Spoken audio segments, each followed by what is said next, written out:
experiencing a little bit of traffic heading into downtown. Here at the very heart of American car culture, from the beautiful hills to busy downtown to the beaches, the ride along Los Angeles Road has gotten bumpy. Whoa!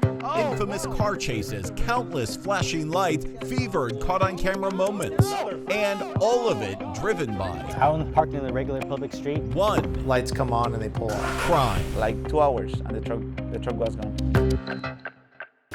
The Valle family was praying in church when thieves spotlighted their Tacoma truck, stealing it from right outside their home. And we were so angry because this is so fast. It definitely hurts. And the pain has been growing for years. Our analysis, in fact, of more than 4 years of Los Angeles data shows that the number of thefts has jumped into overdrive. From nearly 16,000 in 2019 to more than 21,000 in 2020, to more than 24,000 in 2021, to more than 25,500 in 2022. To put that last year into perspective, that total number of vehicles is nearly double the amount that can fit in here into Dodger Stadium when this lot is completely full. 25,500 cars and trucks were stolen. Wow. Honestly, I'm shocked. You know the pain that you feel, and then you think, these many people are going through the same thing that I am around my community. I mean, it's thousands of lives. Thousands of lives. And thousands have been left in park, living without their vehicles. We found the percentage of cases cleared or solved from 2019 through September of this year has fallen from 11% down to 6%. Arrests have fallen from 7% down to 5%, lower than 4 major cities we sampled, including San Francisco. And they're not just numbers, but a mind-numbing reality for Aldo Valle. The police, they were honest. They're like, it's very likely that we're not gonna find it. The police told you that? Yes. Were you shocked? I was like, what? Am I gonna go find the truck myself? I think that's absolutely disgusting. Chris Clark was so disgusted with his Range Rover getting stolen As you can see, the perpetrators, and with how LAPD was handling it, They were kind of sluggish and joking around about my car being stolen. that he actually did find it himself and drove down to Mexico to repossess it. So you took matters into your own hands, Yes. but you didn't think they could get it back for you. No, I not at all. I didn't think they were going to try. Have you just given up? We have not given up in any sense. Chief Michael Moore says tens of thousands of unsolved auto thefts is concerning, but with 6.4 million vehicles owned in Los Angeles, he also believes it is not out of control. Well, first, I wouldn't call it an epidemic of car thefts. It's not an epidemic. It's not an epidemic. Is it a crisis? It's not. It's a significant concern. His larger concern is actually with the contributing factors of zero bail, lower prosecutions, fewer real consequences, and diminishing resources. When auto theft started to rise in 2019, he had more than 10,000 officers. Today, LAPD is down to 9,000. Civilian staff has also dropped from 3,300 to 2,600. We've lost hundreds of people.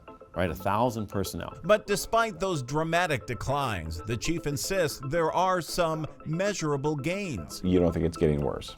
I think right now it's getting better than it was last year. This year we are seeing about a 5% reduction from last year's numbers, but we're still in excess of 60% higher in auto thefts today than we were in 2019. And there's 2 major manufacturers that make up more than 60% of that increase, and that's Kia and Hyundai. When you pull out of this gate every day, knowing the numbers, it's daunting. It's a daunting task, yes, it is. Daunting because patrols have had a head-on collision with a new security hack. What's going on here? He found this car. TikTok users had demonstrated a high-tech way to target some Kias and Hyundais, So let's see what he has. issues that those car makers are now responding to. With this one, it looks like they did is pulled some of the underpinnings underneath the steering column, and they just went in that way. Now, low-tech patrols and good old-fashioned boots on the ground are bringing in results. So they've changed their methods, they've changed their tactics, so have we. We'll try and pay attention to the spots that we know become magnets for stolen cars. So this is a hot spot. Yeah. They've learned vehicles stolen in different parts of the city, spread out evenly here in red across Los Angeles, wind up recovered in a few of these same isolated hotspots, like East LA, Inglewood, and right where this one was found, near Watts. That car was found from just doing this, from just driving around and keeping your eyes From open. exactly what we're doing right now. That is driving in thousands of recoveries. Last year, they recovered a majority of stolen vehicles, 83%. Could this be stolen? It could be stolen. But that number is actually down as well, after recovering 90% of them in 2019. What's it going to take to get these numbers down? It's going to take a concerted effort. The best technology that you have, these two eyes. And experience. You're able to find things that the normal person might not see.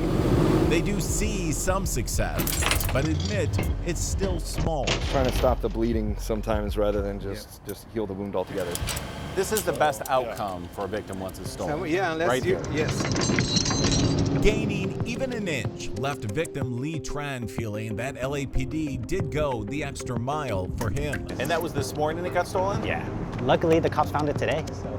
Pretty quick. Yeah, I didn't expect them to find it today. But with so many thefts, so few results, even as he counts his blessings, I'm pretty lucky comparatively to other people. some still don't expect miracles. I was angry at the time. I was pissed. Some are praying their odds will change. It's very frustrating at the moment. And some are left reflecting on faith. Do you think you're ever going to get these numbers under control? I have hope. The numbers seem bad, but the job that we're still trying to do, I think, goes a long way. They see that we're actively still trying.